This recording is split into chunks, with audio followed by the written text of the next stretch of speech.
नमस्कार, भारत टीवी में आपका स्वागत है। दोस्तों, भारत टीवी के 3 वर्ष होने के स्थापना वर्ष के आज तीसरा वर्ष है। भारत टीवी कॉन्क्लेव चल रहा है। इस बीच हमारे गेस्ट हैं पूर्व विधायक रानीगंज धीरज ओझा जी। इनसे जानने की कोशिश करेंगे कि आखिर विधायक से पूर्व विधायक कैसे हो गए, क्या कमियां रह गई। वर्तमान में निकाय चुनाव चल रहे हैं, निकाय चुनाव की तैयारियां क्या है, 2024 को लेकर क्या रणनीति है कि बीजेपी एक बार फिर से सत्ता में ही रहे, सांसद जी पूर्व सांसद ना हो जाएं, इसके लेकर क्या रणनीतियां होंगी।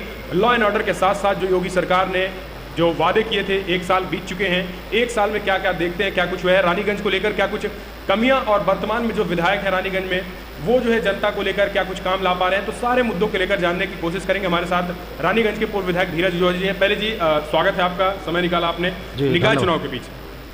क्या लग रहा है, तैयारियां निकाय चुनाव की कैसी चल रही है और क्या इस बार भी अध्यक्ष बना पाएंगे आप? पहले तो मैं भारत टीवी को बहुत बधाई देता हूं कि प्रतापगढ़ में इन्होंने जो ये कार्यक्रम पहली बार स्टार्ट किया, इनके पूरी टीम को मैं बधाई देता हूं जी। आपने निकाय चुनाव के बारे में पूछा। निकाय चुनाव भारतीय जनता पार्टी दमदारी से लड़ रही है और भारतीय जनता पार्टी के सभी प्रत्याशी हमारे जीतेंगे, क्योंकि मोदी जी के काम पर और हमारे मुख्यमंत्री योगी जी के काम पर तीसरी सरकार हमारी नगर पंचायत बने, नगर पालिका में बने, इसके लिए हम लोग काम कर रहे हैं। इसलिए बहुत बढ़िया माहौल है और कमल का फूल खिलेगा। हम लोग पूरा मेहनत कर रहे हैं, कार्यकर्ता लगे हैं और निश्चित है जब 13 को गिनती होगी तो भारतीय जनता पार्टी का डंका प्रतापगढ़ में बजेगा। वर्तमान जिला अध्यक्ष यहाँ प्रतापगढ़ शहर अध्यक्ष और गाँव में जितने निकाय चल रहे हैं, हर जगह आपकी डंके बजेंगे एकदम। मैं यहाँ पर 1 नगर पालिका, 18 नगर पंचायतें, 19 स्कूल है और भारतीय जनता पार्टी दमदारी से लड़ रही है और नगर पालिका में हम लोग जीतेंगे।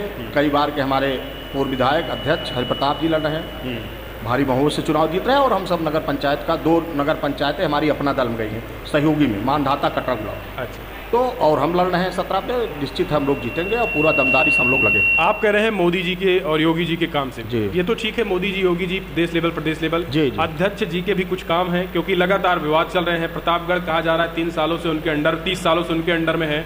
जाम की स्थिति वही है, नालियां बजबजाती हैं एक ही पानी में, समस्याएं ऊपर दिखने लगती हैं। लगातार जो है अगर कहीं गड्ढे हो जाते हैं तो गड्ढे भरने में 6 महीने लग जाते हैं। तो ये सारी चीजें क्या जनता इस पे जो है वो बदलाव, इस पे मोहर लगाएगी? ये इनका भी कुछ काम है या योगी जी के नाम पे अध्यक्ष का भी चुनाव लड़ा जाएगा? देखिए, जब वो पहली बार नगर पालिका के अध्यक्ष बने तो यहाँ बैठने की व्यवस्था नहीं थी। नगर पालिका में कुर्सी मेज नहीं था, कहीं इंटरलॉकिंग नहीं थी, कहीं रोड नहीं था।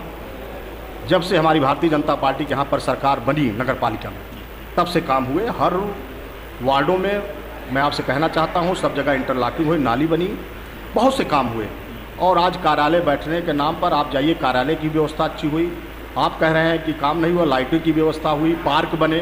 आप कंपनी गार्डन चले जाइए, हमारे बाबागंज में चले जाइए। जो बने भी उस पर भी सवाल खड़े हो रहे हैं। कंपनी गार्डन में भी आप ही के बीजेपी के भारतीय जनता युवा मोर्चा के नेता वरुण सिंह है, उन्होंने कहा बड़ा घोटाला हुआ है।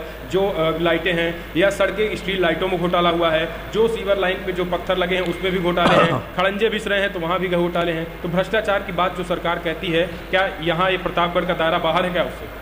मैं आपसे कहना चाहता हूँ कौन क्या कहा मैं नहीं जानता, उस विषय में नहीं जानता, लेकिन मैं इतना जानता हूँ कि प्रतापगढ़ में जब से वो नगर पालिका का कुर्सी भारतीय जनता पार्टी, उसके पहले लखनलाल भी थे, मैं नहीं कहता हूँ भाजपा का हरदम कब्जा था, लेकिन मैं आपसे जब से आए कंपनी गार्डन में आप जाइए, आपको दिखेगा कंपनी गार्डन। आप बाबागंज पार्क में जाइए, आप मुनीश्वर दत्त की मूर्ति उपाध्याय जी के लगाने का काम किसने किया? आप सरदार पटेल की देखिए, आप अम्बेडकर जी की देखिए, कई काम ऐतिहासिक, महाराणा प्रताप, रानी लक्ष्मीबाई। और आप सबसे बड़ी बात होगी सीमा विस्तार नगर पालिका हमारा बढ़ा, जो गांव का था जैसे उसको हम लोग ने बढ़ाया, आज वहाँ पर भी विकास होंगे। और निश्चित है जब से भारतीय जनता पार्टी यहाँ नगर पालिका में है तब से विकास हो रहा है।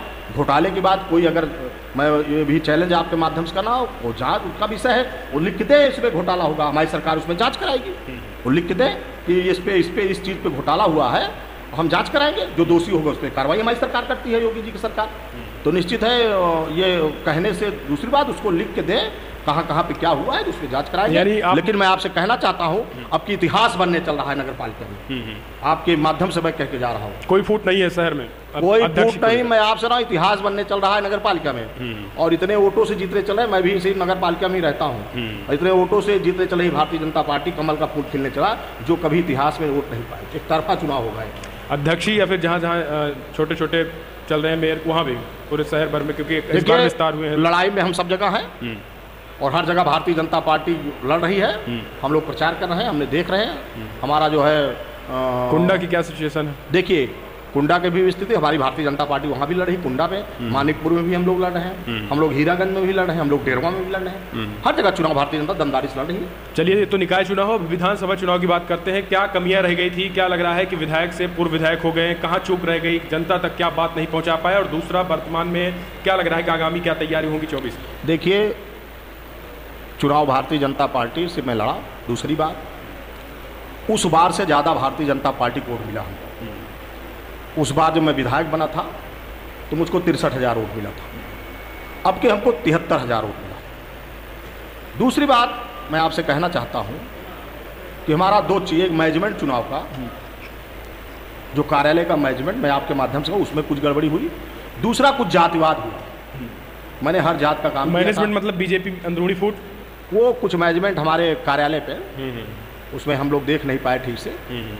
उसमें को 1000 वोट से मैं चुनाव हारा हूँ, 1,500 से, पूरी दमदारी से लड़ा। और दूसरी बात ये हुआ कि वो विश्वनाथगंज से अपना दल पहले थे, वो भाग के यहाँ पर रानीगंज में आए, जो विधायक हुए, और कुछ जातवाद के कारण मैं चुनाव को हम हारे, यानी बहुत कम वोट से। इसमें ये आप नहीं मानते हैं कि कहीं काम में हमारी चूक हुई है? काम आपने विकास किया था बहुत, तभी 73,000 वोट जनता दी।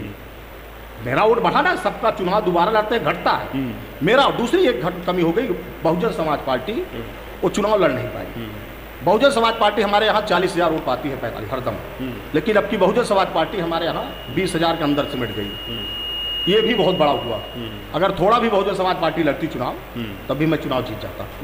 और दूसरी बात जो है, जात पात हो गया। अपना दल जो हमारा गठबंधन है, पूरे प्रदेश में है हमारा गठबंधन, लेकिन मैं आपसे माध्यम से कहना चाहता हूँ कि जो अपना दल का वोट हमको मिलना चाहिए, वो हमको नहीं मिला।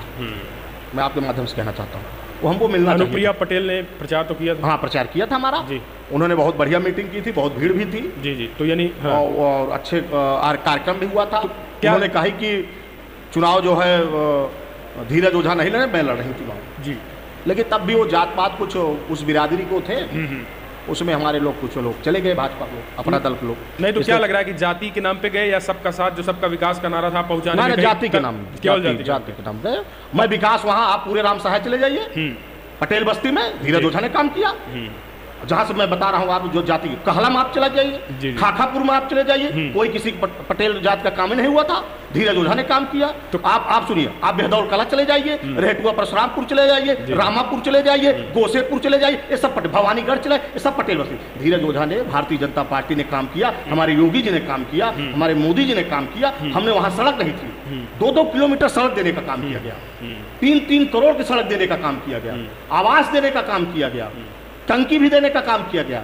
लेकिन बस जाति व्यवस्था से। तो क्या लग रहा है कि जो योगी जी, मोदी जी कहते हैं कि इस जादुई चक्र को हम विकास से तोड़ देंगे, तो क्या लग रहा है कि वो नहीं तोड़े भी, टूटता नहीं दिख रहा है? नहीं तोड़े भी, तभी मुझको 73,000 वोट मिला और जातियां वोट दी ना। ये नहीं है कि हर जात, पूरा पटेल मैं नहीं कहता हूँ, नहीं ये कहा गया कि ज्यादा पटेल, ये कहा गया कि आपके यहाँ बीजेपी में ही ध्रुवीकरण हो गया था, इस वजह से जो आप जीत नहीं पाए, हार का ये भी एक वजह था। नहीं, ध्रुवीकरण भाई देखिए कि समाजवादी पार्टी में जानते हैं 2 जात तो पूरा है, हो जाएगी ही। तीसरी जात, कुछ लोग अपने भी जो टिकट मांग रहे थे, मैं आपके माध्यम से कहना चाहता हूँ, जो टिकट मांग रहे थे, जिनको टिकट नहीं मिला, उन लोग ने भी धोखा दिया, पूरा वो किया है हमारे खिलाफ। मैं आपके मध्य से कहना चाहता हूँ, अच्छा, उन लोगों ने किया। मेरे पास प्रूफ भी है, जब चाहेंगे आपको प्रूफ दे देंगे।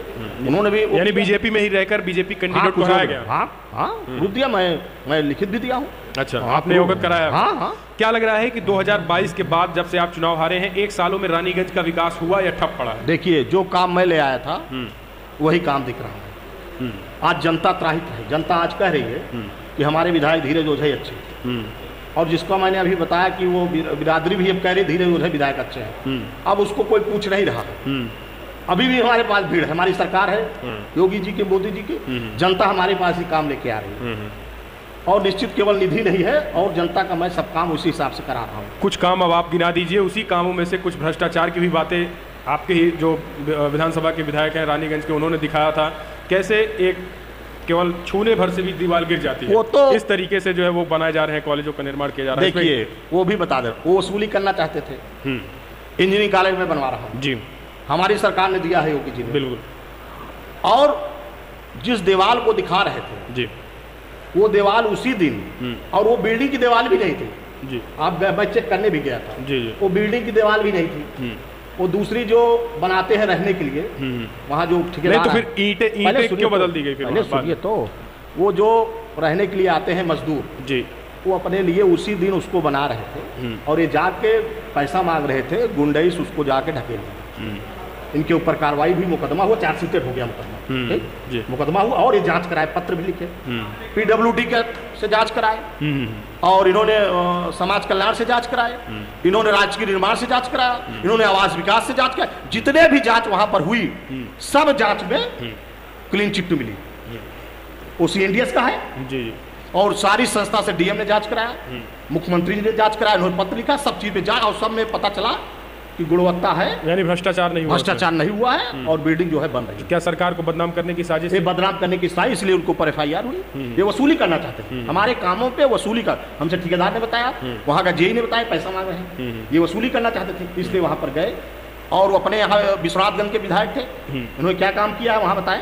नहीं, विश्वनाथगंज नहीं, रानीगंज का ही मुद्दा भी विधानसभा में उन्होंने उठाया, कहा कि ट्रांसफार्मर जो है लंबे लंबे से खराब हो जाते हैं, वो नहीं बनाया गया। जो पिछले जो विधायक थे उन्होंने भी खास करके बिजली व्यवस्था पे ध्यान नहीं दिया था। कई ऐसे मुद्दे आपके यार के विधायक तो अरे वो झूठ बोल रहे हैं, बिजली का काम सब स्टेशन पूरे ही रावण 3311 बन के तैयार हो गया, आप जाके देख लीजिए। 133 जो हमारा खतनपुर बन के तैयार हो गया। मैंने सब स्टेशन पे गौरा आप नोट करिए, पाड़े तारा आप नोट करिए, खाकापुर आप देलूपुर, रानीगंज, सब में मैंने क्षमता वृद्धि 5 MB से 10 MB का ट्रांसफार्मर करा दी। और आप जानते हो क्षमता वृद्धि जो गांव 63 से 100 से 250 मैंने 290 ट्रांसफार्मर बदलवाया, 25 kVA का मैंने लगवाया, 10 kVA हमारी सरकार ने विद्युतीकरण कराया। अभी भी जो मैंने काम पैसा 2021 में एस्टीमेट बना के भेजे थे उसका भी पैसा आ गया। आज आप पता नहीं जर्जर तार बदले जा रहे हैं गांव में, उसका भी खंभा लग रहा है। बिजली का काम ये हुआ है। और आप सुनते बिजली पहले तारे गिर जाते थे, वहां 3 लाइटें नहीं रहती थी। आज जब पता किस गांव में लाइट नहीं रहती है, सब जगह तार लगे हैं और अभी तुरंत बन रहे हैं लाइट। और हमारी सरकार में समाजवादी पार्टी की सरकार थी, पूरे रात दिन की पाली लगती थी, 5 घंटे बिजली नहीं आती। हमारी सरकार में 20 घंटे बिजली आती है। आज जनता कहती है धीरज ओझा ने जो किया था, योगी सरकार ने जो किया था वही काम दिखा। इनके जमाने में झूठ बोल रहे हैं, केवल आरोप लगाना जानते हैं। आज जाके देखिए, आपको बताएंगे, हमारे पास उसकी सूची है। जनता यही कहेगी। सुनिए आप, दो सब स्टेशन मैंने और पास कराया है, एक पूराडी में, एक मैंने शेखुपुर पास कराया है। उसको एक करा ले, वो भी काम रुका हुआ है। इन्होंने कोई काम कराने का विपक्ष तो ये कहती है कि जो विधायक सत्ता पक्ष के रहते हैं उनको काम जल्दी पास हो जाते हैं, काम करा लेते हैं। विपक्ष वालों का योगी सरकार काम ही नहीं करती। ये झूठ बोल रहे हैं। ये विधानसभा के सदस्य हैं, ये नियम 321 उठावे, ये नियम 356 उठावे, झूठ क्यों बोल रहे हैं? नियम पे आकर विधानसभा पोस्टर उठावे, कहे विकास का काम मेरा होना है, ये जनहित का मामला और नियम उठा सकते हैं। तो जब इतना काम हुआ तो 22 में चूक केवल जातिवाद से हो गया, केवल हल्की सी जातिवाद और मैनेजमेंट चुनाव का। और जो टिकट मांग रहे थे उन्होंने हमारा विरोध किया, अंदरूनी कला, उसके कारण धीरज ओझा की।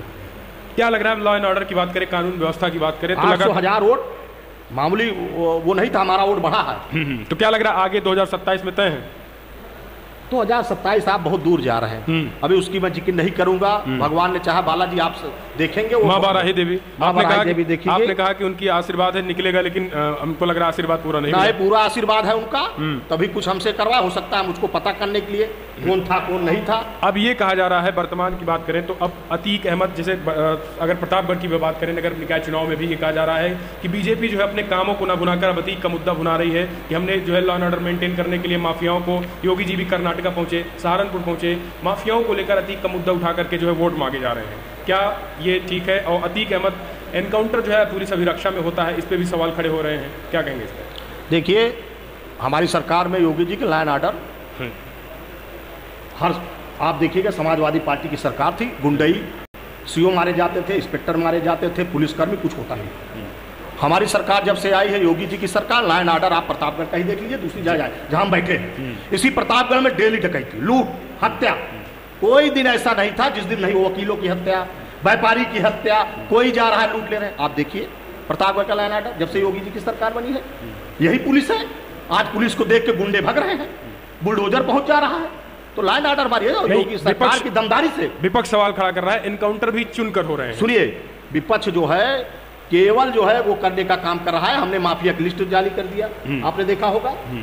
चुन के नहीं हुआ रहा। जो माफियागिरी, कौन दिन दहाड़े हत्या किया वहां पर, किसने उमेश पाल को मारा, टीवी पे दिख रहा है, न्यूज में दिख रहा है, और विधानसभा में क्वेश्चन उठा रहे हैं। नहीं तो पुलिस कस्टडी में जो है एनकाउंटर हो जाना चाहिए, सुनिए, हत्या हो जानी चाहिए। सुनिए, मैं आपसे कहना चाहता हूं, पुलिस एनकाउंटर में हमारे यहाँ संविधान से देश चलता है, आपकी बात सही है, इसकी भी मैं निंदा करता हूँ। पुलिस अभिरक्षा में इनकाउंटर नहीं, क्योंकि योगी जी ने मिट्टी में मिलाने की बात कही थी, लेकिन और उसके बाद ये चीजें हुई, इस पे लोग सवाल खड़े कर रहे हैं। देखिए, उन पुलिसों पे कार्रवाई हो रही है, मीडिया के बन के लोग गए थे, मीडिया को कौन रोके, अब आप आ गए तो आपको कौन रोकेगा जाने के लिए, वो सोचे होंगे मीडिया वाले हैं, भाई आप आ गए, कैमरा लेके आ गए, पूरा चैनल लेके आ गए, हम लोग आपको थोड़ी भगा देंगे, हम लोग राजनीतिक आदमी है, उनसे क्वेश्चन बहुत, पुलिस बेचारा प्रशासन तो कैसे भगा देगा। तो जो घटना सब पकड़े गए, तीनों लोग तुरंत अरेस्ट हुए। तो क्या लग रहा है? और जो है, और मैं आपको ये भी कहना चाहता हूँ कि उन्होंने क्या किया था, जिसका काउंटर हुआ है आप सब जानते हो, उन्होंने क्या किया, वो क्या थे, नहीं वो क्या थे वो तो ठीक है, लेकिन यही विपक्ष कह रहा है कि अभी भी जो काम हो रहा है स्वजातीय जो है, योगी जी स्वजातीय जो है वो अपने लोगों को बचा रहे हैं योगी जी। नहीं, बाकी मुसलमानों को टारगेट करके नारा लिया जा रहा है। निकाय चुनाव जो है, अतीक अहमद की हत्याकांड निकाय चुनाव से पहले इसीलिए कराया गया ताकि जो है तमाम जगहों पर चुनाव जीत सकें। इनके अपने काम नहीं है, ये आपको आरोप लग रहा है, आपने काम नहीं किया है, जय श्री राम नारा लगता है और फिर हत्या होती है। तो अतीक की हत्या से चुनाव जीतेंगे अपने काम से आप लोग? देखिए, मैं लॉ एंड ऑर्डर से भी चुनाव जीतूंगा, मैं विकास के उससे भी जीतूंगा। विकास का काम नहीं हुआ, हम लोग विकास की बात नहीं करते, सबका साथ सबका विकास। इसी प्रतापगढ़ में मैं आपसे कहना चाहता हूँ, इस काम से भी जीतेंगे। नाम इंजीनियरिंग कॉलेज हम ले आए, ITI हम ले आए, स्टेडियम हम ले आए, मेडिकल कॉलेज हम ले आए, आप सुनते रहिए, 100 बेड का अस्पताल हम ले आए, 50 बेड का अस्पताल हम ले आए, महिला अस्पताल हम ले आए, थाने का निर्माण हम लोग करें। विकास नहीं दिख रहा है आपको? नहीं, ये औद्योगिक क्षेत्र हम ले आए, नहीं ये सारी चीजें आप, सड़कों का जाल हम बिछा रहे हैं, ओवरब्रिज हम लोग बनवा रहे हैं, ये विकास का काम नहीं आपको? आवास, इतना आवास गरीबों को कभी मिला? ये विकास का काम समाजवादी पार्टी को नहीं दिखता है? आज देखिए, प्रधानमंत्री आवास, गांव गांव आप चले जाइए, प्रधानमंत्री आवास बन रहे। नगर पंचायतों में जो आप कह रहे विकास, 2.5 लाख रुपया हमारे रानीगंज में नगर पंचायत में 4000 लोगों को नगर पंचायत बने आवास देने का। आप पृथ्वीगंज चले जाइए, 1200, ये विकास बड़े सुनिए आप, 1200 आवास मैंने नगर पंचायत में दिया पृथ्वीगंज में, मैंने 1100 आवास मैंने सोनसा नगर पंचायत दिया। विकास का काम नहीं, जितना आप कर रहे हैं इन सब में सबसे बड़ी सवाल यही है कि कमीशन खोरी चरम पे है। आपने सब कुछ लाया लेकिन कमीशन खोरी भी लाई। देखिए, जिला अस्पताल की बात करें, आपने कहा इतने बेड का लाया, कई जांचें ऐसे हैं जो अभी भी बाहर लिखी जा रही हैं। आप कह रहे हैं आवास लेके, आवास में भी बिना पैसे किसी को आवास नहीं मिल रहा जो गरीब आदमी है। आप कह रहे हैं शिक्षा एजुकेशन लेके आए, एजुकेशन में भी जितनी भी सीटें हैं उसमें भी बिना पैसे भरी नहीं जा रही। तो भ्रष्टाचार, कमीशन खोरी तो अभी भी जस की तस है। इस पे सुनिए जी, मैं आपसे कहना चाहता हूँ, रानीगंज में 2 आवास का पैसा ले लिए थे कुछ लोग, जी मैंने तुरंत FIR करा। कसेरुआ में 20,000 रुपया ले लिए थे खाता से, मैंने FIR, जिसपे आप कहोगे, अब जनता बताए ना कि मैंने पैसा दिया खाता से। कुछ लोग ऐसे डरते रहते हैं, बताते नहीं, वो उनका खाता से कहीं दूसरी किस्त नहीं आएगी, फोटो नहीं होगा, लेकिन फोटो भी होगी। और जो मेरे पास आया, मैंने फोटो भी कराया, उनका पूरा 2.5 लाख रुपया। आप पृथ्वीगंज बाजार चले जाइए, नगर पंचायत है, 1 रुपया कोई कह दे 1100 आवास मिला है, 1200, कोई कह दे कि 1 रुपया गया, जितना 2.5 लाख रुपया आना चाहिए उतना 2.5 लाख रुपया आया आवास में। तो जब आप जब उसकी बात बताएंगे हमको, जनता कोई बताएगा कि हमसे पैसा लिया गया, जो अस्पताल की बात कहते हैं आप, जो जब बताएंगे कार्रवाई होती है। अभी एक हमारे डिप्टी CM ने जौनपुर को CMS को बर्खास्त किया नौकरी से, ये हमारे लोग की दमदारी है। आप गलत करोगे आपको बर्खास्त किया जाएगा। जौनपुर बर्खास्त नहीं, जनता की आवाज यही तो होता है ना कि सुनी कहाँ जाती है। सबसे बड़ी बात, अभी भी जिला अस्पताल में अगर चले जाएं, महिला अस्पताल में चले जाएं, अभी बीजेपी, कुछ दिन पहले बीजेपी युवा मोर्चा के अध्यक्ष जो है धरने पे बैठना पड़ा। बीजेपी नेताओं की सुनी नहीं जाती है, अधिकारी प्रतापगढ़ के अधिकारी सुनते नहीं है, ये सबसे बड़ी बात होती है। तो कैसे लोग बताएंगे जब आम आपके नेताओं की नहीं सुनी जाती है, तो आम जनता की कैसे सुनी जाएगी? निश्चित सुनी जाती है, सही काम पे बताएंगे, उसमें हमारे मुख्यमंत्री जी कार्रवाई करेंगे, जिला प्रभारी जी कार्रवाई करेंगे, जो मंत्री है। नहीं, ये कहा जाता है कि बीजेपी का जो नेता है और जो यहाँ के अधिकारी है, अधिकारी हावी है, बीजेपी के नेता मतलब खत्म है कि कोई भी नेता की नहीं चल रही, केवल अधिकारी की चल रही है। तो अब रहिए भाई, तो जनता की कहां से लेंगे? ये मैं नहीं मानूंगा। वो नेता जो है इसके मतलब दमदार नहीं हो, गलत बता रहा है। नेता दमदार होगा, नेता चोर नहीं होगा, नेता अपराधी नहीं होगा, नेता कोई गड़बड़ी काम नहीं किया होगा और कोई सरकारी जमीन नहीं कब्जा किया होगा, नेता अधिकारी को नहीं डरेगा। धीरज ओझा कहते नहीं, अभी भी मेरी सुनी जा रही, मैं पूर्व विधायक हूँ, कैसे नहीं सुनी जाती? मैं DM को काम करता कहता हूँ, क्यों नहीं सुनेंगे सही काम? मैं कप्तान साहब काम कहूँगा, क्यों नहीं सुनेंगे? यानी कमीशन खोरी, कोई गड़बड़ी करेगा तो उस पर कौन सुनेगा आपको? जी। और ये नहीं है, मैं दमदारी से आपके बीच में कहना चाहता हूँ, जो लोग कह रहे हैं नहीं सुनी जा रही, वो फोरम पे कहें, और फोरम पे कहें, उस पर कार्रवाई होगी, सही काम करें। अब आप कहोगे दूसरे स्टाइल ये गलत किए, कोई अच्छा डॉक्टर है यानी आप अच्छा काम कर रहा है, उसको हटाने का काम करें तो नहीं सुना। आप कह रहे भ्रष्टाचार खत्म हुआ, योगी राज ने कमीशन खोरी खत्म हुई। अरे भाई भ्रष्टाचार इसलिए हम लोग हर जगह फीडिंग करा दिए। अब हम दिल्ली से पैसा दबता है किसान सम्मान निधि, और वहां से दबा पैसा आपके खाते में मैसेज आ गया। आप देख लिए पहले क्या होता था, दिल्ली से पैसा 2000 चला, ऐसे मैं बताता हूँ, फिर लखनऊ आया, समाजवादी कांग्रेस में होता था 1000 हो गया, फिर आप सोचिए जब वहां से चला, लखनऊ से यहां चला, प्रतापगढ़ 500 रुपया हो गया, फिर आप सुनिए, फिर वहां गया बीडीओ के यहाँ, वहां 200 रुपया, फिर सेक्रेटरी के पास गया, वहां हो गया 250, तो प्रधान और सेक्रेटरी बांट ले, 1 रुपया ना मिला। अब मोदी जी की सरकार है तो वहां से बटन दबती है और आपके खाते में पैसा आ जाता है, तो भ्रष्टाचार खत्म नहीं हुआ।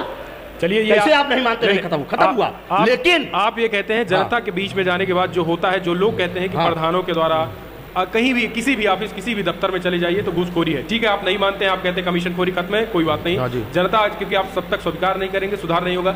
आप आते हैं निकाय चुनाव, शहर में लगातार जाम के जाम, वही जस के तस है। आप भी शहर में घर होगा, आप भी जानते होंगे जाम से निजात की कब मिलेगी, इसकी क्या व्यवस्था है। और दूसरा जो है वो आप हाईवे का जो यहाँ निकल रहा है पास 2024 से पहले बन जाएगा कि नहीं है? आप जो जाम की बात कर रहे हैं जी, ये भी सड़क पास हो गई है और हमारा जो है बाईपास भी पास हो, काम लगा हुआ है जी। दूसरी बात, जब आज़ादी के इतने दिन हो गए, कांग्रेस पार्टी की सरकार थी केंद्र में, उत्तर प्रदेश समाजवादी बसपा यही सब आते थे जी, तो प्रतापगढ़ का विकास नहीं हुआ। लेकिन हमारी सरकार मेडिकल कॉलेज दिया। अब आप देखिए जो हमारा नगर पालिका का क्षेत्र बढ़ा, अब देखिएगा विकास की गंगा कैसे जो रुका हुआ है काम होगा। जो जाम की स्थिति बनती है, जब वो बाईपास चलने लगेगा वो जाम खत्म हो जाएगा। 2 ओवरब्रिज, एक ओवरब्रिज यहाँ पास हुआ है नया मालदाम रोड पे, जब वो बन जाएगा तो हमारा इधर का जाम दिलीपपुर साइड खत्म हो जाएगा ओवरब्रिज से। और सुनिए आप, जी जी, आप जहाँ चिलबिला में, मैं आपके यहाँ जानता हूँ, अगर आप कभी कांग्रेस की यहाँ सरकारें होती तो आप चिलबिला बुलाते तो मैं आपके कार्यक्रम नहीं पहुंच पाता। जो ये चिलबिला का ओवरब्रिज बना किसकी देन है? जो हमारा एनडीए का सांसद यहाँ बना, जब हमारी सरकार बनी तब आज ये ओवरब्रिज बना। कौन सा? चिलबिला का। आप कहते विकास, चिलबिला कोई आना है, आप इसमें जाम में फंसे नहीं थे आप। ओवरब्रिज की आप बात कर सुनिए, आप सुनिए भाई साहब, 3 घंटे 4 पट्टी से मरीज कोई जिला अस्पताल आए यहीं पर नहीं, इसीलिए तो लोगों ने बदलाव किया, इसीलिए तो बदलाव किया, भ्रष्टाचार के लिए। और आप यहाँ मैं पहुंच नहीं पाता, 4 घंटे वही जाम, आज 5 मिनट पहुंच गया। तो अब प्रतापगढ़ का विकास हो रहा है, शिवसत तक का विकास जा रहा है, प्रतापगढ़ उधर बढ़ा। आप देखिए मेडिकल कॉलेज भी बना, उधर का भी विकास बन रहा है, हमने लिया। अब प्रतापगढ़ के जाम की समस्या बहुत जल्दी खत्म होगी। ये काम विकास का काम ये कहा जाता है ये ट्रिपल इंजन की सरकार है भाई, डबल हो गई अब ट्रिपल है। हाँ, लेकिन उसके बावजूद भी जो है जाम की प्रतापगढ़ की स्थिति जो है बदहाल, आम लोग करें जस की तसी है। मैं आपसे कह रहा हूँ बदलेगी इस बार। मैंने कहा कि आपको दिखाई देगा, जाम की समस्या खत्म होगी, जो बाकी है वो भी काम हमारा पास हुआ है, सब काम होगा। 2024 को लेकर क्या स्थिति? बीजेपी में अंतर कला इस बार जो है वो जारी रहेगी या फिर इस बार 24 में भी? देखिए ऐसे विश्व के सबसे बड़े नेता, हिंदुस्तान के नहीं पूरे विश्व के सबसे बड़े नेता हमारे मोदी जी हैं। और मोदी जी के नेतृत्व में हम लोग चुनाव लड़ेंगे और उनके नाम से हम लोग चुनाव लड़ेंगे। जो उन्होंने विकास किया, जो देश को आगे बढ़ाने का काम किया है, जो आज मैं आपसे बीच में कहना चाहता हूं, आज पाकिस्तान रो रहा है और कई देश आज हिंदुस्तान को अपना लोहा मनवा रहे हैं। तो हम लोग उनके नेतृत्व चुनाव लड़ेंगे। 2024 फिर हमारी सरकार बनेगी। आप कह रहे हैं कि पाकिस्तान हो रहा है, विपक्ष कह रहा है संविधान खत्म कर रहे हैं। अरे भाई विपक्ष कहाँ है? नहीं वही कह रहे हैं ना, कौन है विपक्ष? आप बताइए। विपक्ष में राहुल गांधी है, विपक्ष में नीतीश कुमार है, विपक्ष में अखिलेश यादव है, सब एकजुट हो रहे हैं। कुछ नहीं, ये कभी सब प्रधानमंत्री बनने के लिए हो रहे हैं। अखिलेश यादव कहेंगे मैं प्रधानमंत्री बनूंगा, नीतीश कुमार कहेंगे मैं प्रधानमंत्री बनूंगा।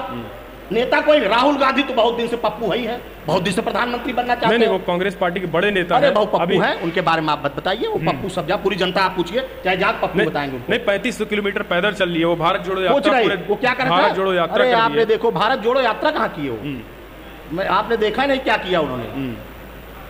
भाई भारत को जोड़ दिया, भारत जोड़ो। कहाँ जोड़े भारत? जब सरकार में थे, पहले आप बीजेपी वाले देश तोड़ रहे हैं, वो यूपीए की सरकार का भारत तोड़ो बता रहे। आतंकवादी पहुंच गए मुंबई में, ताज उड़ा दिए, हमारे बेचारे जनता मारी गई। कश्मीर में हमारे रोज मारे जाते थे सेना वाले, सब कूट पत्थर कहाँ जोड़ रहे थे, तोड़ रहे थे। हमारे यूपी में भी, लखनऊ बनारस जैसे में भी आतंकवादी विस्फोट कर दिए इनके सरकार में।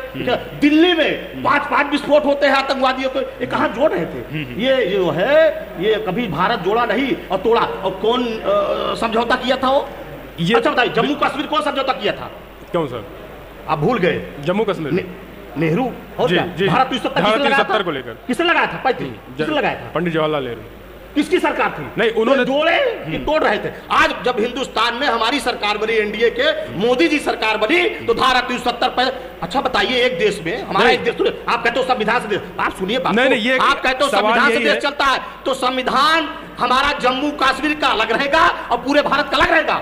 हमारा संविधान, हम जमीन अगर कश्मीर में लेना चाहे तो हम भी ले, आप भी ले। आप चाहते तो कश्मीर में जमीन वही ले, हम क्यों ना ले? हम तो भाई लखनऊ ले लेते हैं जमीन, हम तो बनारस ले लेंगे, दिल्ली आप ले लोगे, मुंबई आप ले लोगे, कश्मीर आप जमीन नहीं ले पाओगे। ये आप इस देश के नागरिक नहीं है। संविधान तो कौन तोड़ रहा था? बिल्कुल राहुल गांधी, कांग्रेस वाले तोड़ रहे थे। नहीं, संविधान की आप बात, उन्होंने जोड़ा नहीं। 2024 के बाद भारत को तोड़ा, संविधान जो है कितने भ्रष्टाचार उनके यूपीए में हुए, तो झूठ बोल रहे हो।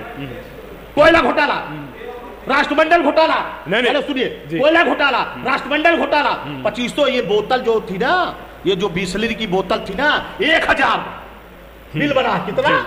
1000 बिस्लरी की बोतल। ठीक, ये बात करेंगे हम। विपक्ष कह रहा है कि घोटाले तो इनमें भी हुए, सत्ता बदलेगी तो हम भी दिखाएंगे। लेकिन रही बात ये 2024 की, घोटाले उसी समय हुए, सब तय हो गया। ये सत्ता बदले, चाहे जितनी जांच कराना चाहे हमारे मोदी जी करा ले। 90 करोड़ रुपए मोदी जी के एक कमरे में लगे हैं, अभी आम आदमी पार्टी ने खुलासा किया। आम आदमी पार्टी, कांग्रेस ये कहती है 2024 में सत्ता अगर बन गई बीजेपी की तो संविधान खत्म हो जाएगा। एक ही विपक्ष पे केवल सीबीआई होगी, ईडी की जांच होगी, इनकम टैक्स की जांच होगी। में जो है वो सदाचारी है, विपक्ष में जो है भ्रष्टाचारी। क्या ये दोगली राजनीति, दोहरी राजनीति विपक्ष आरोप लगा रहा है? सुनिए जी, आम आदमी की बात कर रहे हैं। कर्नाटका में बड़े बड़े भ्रष्टाचारी है बीजेपी में, सुनिए, उन पे कोई इनकम टैक्स सुन लीजिए, मैं सब बताऊंगा जी। आम आदमी की पार्टी बात की है आप, जो दिल्ली और पंजाब में बने जी, उन्होंने ऐसा सपना दिखाया देश को कि सब फ्री कर देंगे, और आप देखिए सब फ्री नहीं हो रहा। यूपी में भी है, निकाह चुनाव लड़ रहे हैं। अरे भाई आप सुनिए तो एक एक चीज, इनके नेता जब आम आदमी पार्टी, आपको याद है अन्ना हजारे कौन थे?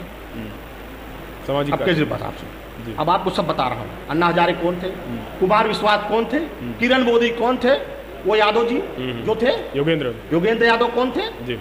सब लोग ये मुहिम बढ़ा के भ्रष्टाचार से हम लोग लड़ाई लड़ेंगे। बिल्कुल, आपको याद है जब वहां पर धरना हुआ था जंतर मंतर पर, रामलीला में हुआ था, इन्होंने कहा था कि हम भ्रष्टाचार खत्म। इन्होंने क्या किया? पहले केजरीवाल ने अन्ना हजारे को हटाया, कुमार विश्वास को हटाया, योगेंद्र यादव का जो प्रशांत भूषण को हटाया। इन्होंने एक एक करके सबको खत्म कर दिया। ये अपना राज बनाना चाहते थे। ये कहते थे कि मैं गाड़ी से नहीं जाऊंगा, मैं अपनी सरकारी बंगला नहीं लूंगा, सबसे पहले अपनी गाड़ी खरीदे, सब क्रिस्टा, सबसे पहले अपनी तनख्वाह बढ़ाए। वो कहते तनख्वाह नहीं लेंगे, मैं विधायक बनूंगा, मैं तनख्वाह नहीं लूंगा। आम आदमी सबसे पहले अपनी तनख्वाह बढ़ाई। सबसे ज्यादा विधायकों की तनख्वाह कहाँ जाते हैं? कहाँ है? दिल्ली में है, आपको नहीं पता होगा। इसके पीछे और सुनिए, ये कहते थे, आप सुनते रहिए, सरकारी बंगला हम नहीं लेंगे। नहीं, वो कहते हैं भ्रष्टाचार नहीं करते हैं, हम जो करेंगे पेमेंट लेंगे, बीजेपी की तरह भ्रष्टाचार करके अंदर से नहीं लेंगे। बता रहे कितना लिए हैं भ्रष्टाचार की बात, उसको बता। फिर उन्होंने बंगला ले लिया, गाड़ी ले ली, तनख्वाह पर सब अपना पहले काम किए। फिर उन्होंने जितने मोहल्ले हैं सब में दारू, आप चले जाए, मैं दिल्ली गया हूँ, आप गए होंगे कि न गए, जिस मोहल्ले में और कुछ ना देखे मैं दारू की एक दुकान बगल, सुनिए आप, दूसरी बगल में लाइन लगी है, गिर रहे हैं लोग। उसका मानक क्या था? नहीं, कैसे आपने दिया, उसमें भ्रष्टाचार नहीं हुआ? आप मोहल्ले में दारू की बात करते हैं, वो कह रहे हैं मोहल्ला क्लिनिक, जो कि सब मानते हैं, दिल्ली की जनता भी। अच्छा, ये शिक्षा के क्षेत्र में उन्होंने क्रांति की है। क्लिनिक में भी आ रहा हूँ, अगर उन्होंने क्लिनिक अच्छी खोला है, तभी जो उप मुख्यमंत्री जेल गए हैं उनके जांच में भ्रष्टाचार में, मनीष, उनकी पत्नी क्यों अपोलो में इलाज करा रही है? उनकी अगर क्लिनिक अच्छी है, वहां का अस्पताल अच्छा है, तो अपनी पत्नी का इलाज को अपोलो में करा रहे हैं। इसके मतलब वो केवल कागज पे काम हुआ है, अपोलो में इलाज हो रहा है, अपनी पत्नी तो आप अपोलो करा रहे हो यार। नहीं, वो कह रहे हैं गंभीर बीमारी, मोहल्ला क्लिनिक में नहीं, हम इलाज चाहिए आपका करा दे, प्रतापगढ़ में, हाँ जिला अस्पताल में, हाँ करा दे यार, जिला में अब तो मेडिकल कॉलेज। मैंने आप ये बात कह के छेड़ दी, हर दूसरा नागरिक क्यों प्रतापगढ़ रेफर होता है? प्रयागराज में ही आपने बात की, बहुत अच्छी बात कह दी। जिला अस्पताल का हर, पहले सुनिए, पूरे प्रतापगढ़ के लोग जिला अस्पताल आते हैं, पहले तो बहुत रिफर होते थे, प्रयागराज। अब धीमे धीमे सुनिए, अपने आप पे मेडिकल कॉलेज अब पढ़ाई हो रही, आप सब आप बात करिए। इतने दिन से हमारा गड़बड़ है स्वास्थ्य व्यवस्था, आप सोचते हैं जादू की छड़ी है। आप ये जो कार्यक्रम कर रहे हो, कितने दिन से आपने इसको बनाया होगा? महीने 3 साल हमको बनाना है। नहीं, और कितना समय लगेगा? 6 साल हो गए हैं योगी जी को, 8 साल हो गए मोदी जी को। 8 साल में क्या बच्चा जब बड़ा होता है 20 साल में नौकरी करने की आप आशा करते हो, 22 साल में आशा करते हो कुछ आपका बेटा कमा के लाएगा कि 6 साल में जादू की छड़ी सब? और हम भी सुधार कर रहे हैं। कितना समय बीजेपी वाले कितना समय लेंगे? 2050 तक? अरे नहीं भाई, मेडिकल कॉलेज बन गया, आज 100 डॉक्टर यहाँ पढ़ने आ गए। जब ये 100 अस्पताल में काम करेंगे, वहां पर मरीजों को देखेंगे, तब क्यों आपका रिफर होगा इलाहाबाद? क्यों होगा रिफर आपका? अभी आप पढ़ रहे हैं, अभी तो पहला सेशन चालू हुआ, अब उसके डॉक्टर आ गए, उसके डॉक्टर आ रहे हैं 100 आपका इलाज करेंगे। अच्छा, धीरे तो डॉक्टर की कमी, और हमारी सरकार ऐसा नियम बना रही है कि डॉक्टर जो भाग जाते हैं उनको एक नियम बनाया जा रहा है, भाई सरकार आगे चल के आपको दिखाई देगी, इनको 10 साल 15 साल अस्पताल में काम करना पड़ेगा तब ये जा पाएंगे। तो हमारी सरकार इस विषय पे काम कर रही है, हमारी मोदी और योगी जी काम कर रहे हैं। हर जगह हम लोग डायलिसिस यहाँ शुरू हो गई, और यहाँ पर आर्थो सचिव एक डॉक्टर कितना बढ़िया भी उन्होंने हड्डी का ऑपरेशन किया। तो हम लोग अभी धीरे, आप सोचते हो कि स्वास्थ्य व्यवस्था इतनी पहले खराब थी, तुरंत मोदी आ गए, योगी जी आ गए, हम लोग आ गए तुरंत। अरे ठीक है, हमने उस पे आप पहले आप सुनिए, 2017 के पहले आप जाइए जी, आप जिला अस्पताल में तो कुर्सी नहीं थी, मेज नहीं था, लोगों ने इसीलिए यानी आप कह रहे हैं धीरे धीरे व्यवस्थाएं बदलेंगी।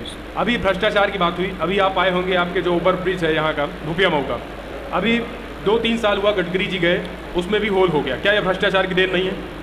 देखिए, इस पे कार्रवाई होगी। आपको एग्रीमेंट पीएनसी के द्वारा हुआ है वो, और पीएनसी उसमें एग्रीमेंट होता है हमारा कि अगर कुछ गड़बड़ी होगी उसमें, पुल पे होगी, रोड पे होगी, तो पीएनसी उसको देखेगी। हमारा एग्रीमेंट है, ठीक है, पैसा सरकार और पीएनसी बनवाएगी उसको। एग्रीमेंट की बात करें, अगर यही गिर जाता, मर जाते लोग, तो फिर क्या एग्रीमेंट लोग देखते या फिर? देखिए, आपकी बात ये सही है जी, उसमें हम लोग कार्रवाई करेंगे, पत्र लिखेंगे जी, ये कैसे हुआ है वो बनवाएंगे तो है, लेकिन कैसे गड़बड़ी हुई, कैसे गड़बड़ बुरा, इस पे हम लोग पत्र लिखेंगे।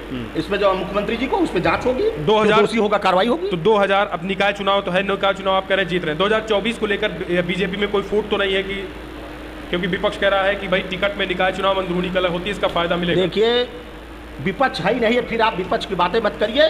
2024 में मोदी जी के नेतृत्व में हम लोग कमल का फूल चुनाव निशान। तो मुद्दा क्या होगा? हिंदू राष्ट्र होगा, जय श्री राम होगा, या फिर विकास होगा? बता रहे हैं मुद्दा, मैं बताना चाहता हूँ। जो हमारे देश में मोदी जी ने 10 साल में काम किया, और 2024 हमारा ये मुद्दा, पहली बात तो हमारे प्रधानमंत्री ने बहुत से मुद्दे को हल कर दिया, चाहे धारा 370, राम मंदिर का निर्माण, बड़े बड़े मुद्दे हम लोग, ये मुद्दे बनेंगे।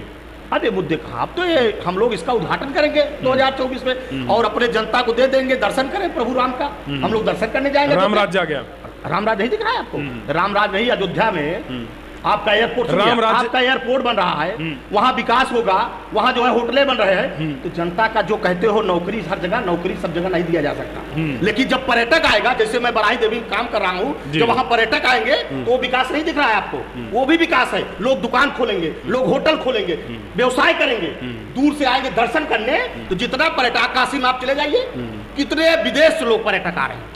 आज काशी में लोग कह रहे हैं, जब से मोदी जी यहाँ पर आए, सांसद बने, प्रधानमंत्री, वहाँ पर्यटक बढ़ गए। तो यही भी विकास होता है, यानी विकास का काम हो रहा है। ये रोजगार है। अब यही युवा यही पूछेंगे, विपक्ष यही पूछेगा, बीटेक करके, एमटेक करके, हम ग्रेजुएशन करके यही इसी टाइप का रोजगार करेंगे, यही तो सवाल होता है। यही जो आप कहते हैं, इसी टाइप के रोजगार की पहले सुनिए आप, हमने बहुत रोजगार देने की कंपनी, जो अभी MIU हमारा शामिल हुआ है जी, आपने इसको देखा, इतना करोड़ों का हुआ है। अभी हमारी सरकार ने किया फरवरी में, योगी जी ने, वो सब आने दीजिए। तो जो बीटेक, जो MBA आप कह रहे हो ना, वो युवा नहीं कह पाएगा। सबको रोजगार देने का काम, जो हमारी सपना है योगी जी का, प्रधानमंत्री मोदी जी का, वो आपको दिखाई देगा। नहीं, यही तो बात है ना, कि अब आप कहेंगे आएगा, कब आएगा? 6 साल हो गया है, पहले ही साल से जो योगी जी MOU को साइन करवा रहे हैं, फिर 5 साल में नहीं है, 6ठा साल बीत गया, विपक्ष यही अखिलेश यादव आरोप लगा रहे हैं। आप नहीं, पूरे दुनिया किस पे अभी परेशान थी? कोरोना जी। आप लगता है नहीं परेशान, मुझको भी 2 बार कोरोना हुआ, मेरे घर में सबको हो गया, बहुत बड़ी बीमारी आ गई जी। तो कोरोना पे पहले देश लड़े, उनको हम बचाए, खाना दे, पानी दे, अस्पताल सुविधा दे, उस पे भी तो आप आवाज उठाने लगे थे मीडिया वाले कि वो चले जा रहा है, बेड नहीं मिल रहा है, ऑक्सीजन नहीं मिल रही है, फला चीज नहीं मिल रहा है। अरे भाई, 2 साल मेरा कोरोना में चला गया, मैंने बूस्टर आपको लगवाया, मैंने फ्री में आपको इंजेक्शन लगवाया, आज कोरोना सबको निजात आपने दिया, 2 साल उसका चला गया, और पैसा उस पे चला गया, व्यवस्था नहीं, कुछ टैक्स नहीं मिला, सब रुक गया, आप घर में कैद हो गए, गाड़ियां नहीं चली, सब लोग एरोप्लेन जो है जो विदेश से वो भी रुक गए, पर्यटक रुक गए, सब व्यवस्थाएं रुक गई। तो आप बताइए, जब सब कुछ रुक गया तो आप अगर जैसे अर्थव्यवस्था होती, श्रीलंका खत्म नहीं हो गया, आज भारत से मदद मांग रहा है, खत्म नहीं हुआ, कई देश में आग लग रही है। तो इसलिए अगर व्यवस्था अर्थव्यवस्था रहेगी तभी देश रहे। वो पैसा कहाँ गया? हम आपको जिंदगी बचाने के लिए काम किया, हमने कोरोना से लड़ाई लड़ा और कोरोना में हमारे मोदी जी ने आपको जिताने का काम किया।